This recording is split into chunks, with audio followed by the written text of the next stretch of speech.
नमस्कार, मैं दादी सरला मेहता इंदौर से आपके लिए मेरे साहित्य टीवी के दर्शकों के लिए एक नई कहानी लेकर आई हूँ।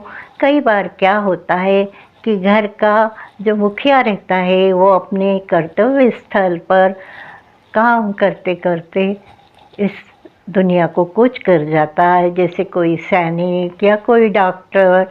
तो ऐसे में उनके जो बच्चे होते हैं वो चाहते हैं कि वो बड़े होकर अपने पापा का अधूरा कार्य पूरा करें।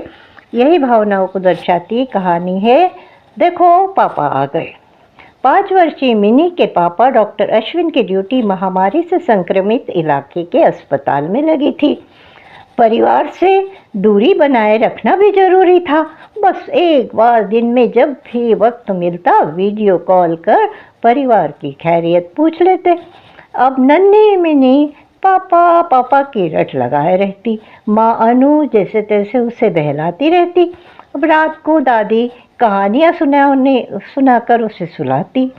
झांसी की रानी, भगत सिंह आदि आदि वीरों का बखान करना कभी नहीं भूलती। इसी बहाने पोती को एहसास भी करा देती कि उसके पापा भी एक बहादुर हीरो के समान है जो सबकी मरीजों की सेवा कर रहे हैं।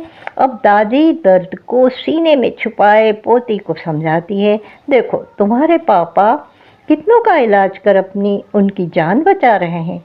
मरीज भी तो किसी मिनी के मम्मी पापा होंगे ना। अब दुनिया से विदा ले लेते हैं इस तरह से जो डॉक्टर पापा रहते हैं मिनी के। वो इलाज करते करते अश्विनी भी संक्रमण का शिकार हो जाते हैं। अब अनु की हालत देखी नहीं जाती। अब पत्नी तो बेचारी बिल्कुल बेहोश सी हो जाती है। अब दादी बेचारी अपना मन कठोर करके मिनी को समझाती है और कहती है, गुड़िया सुनो सुनो मेरी बात बेटा, भगवान जी भी बीमार हैं।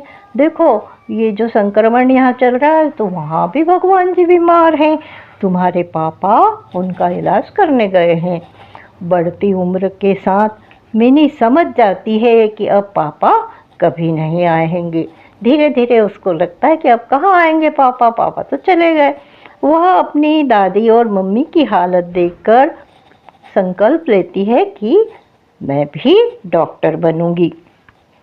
और वह दिन आ जाता है जब मिनी यकायक डॉक्टर का एप्रन पहनकर घर आती है और वह दादी और मम्मा से लिपट कर कहती है, देखो देखो मेरे पापा आ गए, देखो देखो दादी आपका बेटा आ गया है। तो दोस्तों, आपको मेरी ये कहानी कैसी लगी अवश्य सुनिएगा। सुनेंगे जब तो आप बता सकेंगे कि मुझसे क्या त्रुटियां हुई है। अगर अच्छी लगे तो लाइक करिए, कमेंट करिए और शेयर भी करिएगा। और हमारे साहित्य टीवी चैनल को सब्सक्राइब करना मत भूलिए। धन्यवाद।